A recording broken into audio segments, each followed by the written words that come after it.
Hey, I'm Joel Klatt, and here's my top 5 quarterbacks for the 2019 college football season. At number 5, Georgia's Jake Fromm. He played sensational last year. Really, there was only one blemish, and that was the only multi-interception game that he had all year, which was against LSU in that loss. Now, that loss ended up keeping them out of the playoff, but Fromm had a great year. He was sensational against Alabama in that SEC championship game, a large reason why they had that 7-point lead in the fourth quarter. I think he's going to have a big year for Georgia, and they need him to have a big year. He's going to be one of the top prospects also moving forward in the next spring's NFL draft.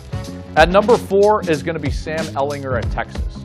A lot of people have a problem with those of us that say Sam Ehlinger is a great player. I'm not saying he's a great NFL prospect, and I don't have to preface my opinion.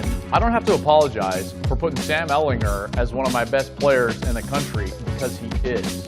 He does exactly what he needs to do to make Texas an elite team. In fact, the reason that they are an elite team is because that he is their quarterback. He's a perfect mold for Tom Herman. He doesn't turn the ball over, only 6 turnovers all season last year. He also plays great in big games. Think about it from the Red River perspective. Last year against Oklahoma, he had only thrown for 300 yards one time in his whole career. And then he comes out against the Sooners in the Cotton Bowl and throws for 300 yards and was sensational. Also ran for 3 touchdowns in that game. He's the reason why they won. I know Gus wants to tell you it was Dicker the kicker. I'm telling you that it was Sam Ehlinger. He also played great against Georgia, 70%, no interceptions, 3 rushing touchdowns in that Sugar Bowl. He was terrific in the Big 12 championship game, another 349 yards against Oklahoma, a couple more TDs. Only Murray could beat him in that one. The guy shows up to big moments. The lights are not too bright for him. He is the leader and the alpha of the Texas Longhorns. They are a top 10 team.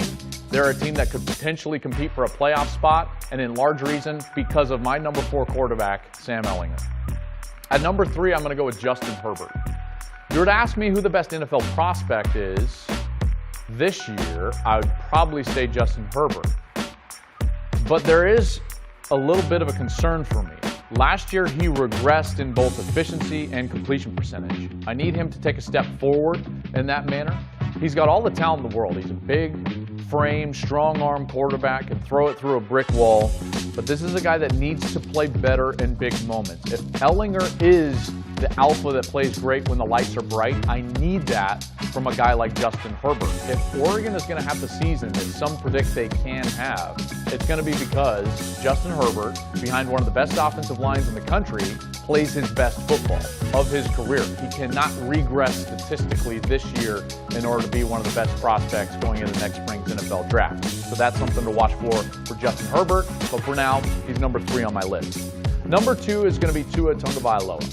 He's not number 1, even though he set the efficiency record in the NCAA history last year, in large part because of the player that beat him in the national championship, which I'll get to at number 1. But Tua had a sensational season. We all know that. And he was likely going to win the Heisman Trophy if it wasn't for a historic year from Kyler Murray. And rest assured, it took a historic year from Kyler Murray in order to snatch that Heisman away from Tua Tagovailoa. Even when he was injured late in the season, he played okay. He does need to play better against their toughest opponents. When you look at what he did against Georgia in the SEC championship game, and when you look at what he did against Clemson in the national championship game, you could argue that those were 2 of his worst performances of the year. So just as Justin Herbert needs to play better when the lights are the brightest, so does Tua. Similar to what he did in the second half 2 years ago, winning the national championship, replacing Jalen Hurts against Georgia in that game, he needs to find and channel that inner great player and star player when the lights are brightest. Ridiculous efficiency, by the way. 43 touchdowns, only 6 interceptions last year. Absolutely love him as a player. And number 1, Trevor Lawrence. I'm all in, okay? So if I was an NFL GM, this would be a throwaway year. It would be the year before Andrew Luck came out. It would be the year before John Elway came out. It would be the year before Peyton Manning came out. This is a no-brainer. This kid is incredible. Every time I watched him play, he got better and better and better. He had more command of the offense. He was making tighter window throws. He had more command of the pocket. He never played like a true freshman. This guy was sensational.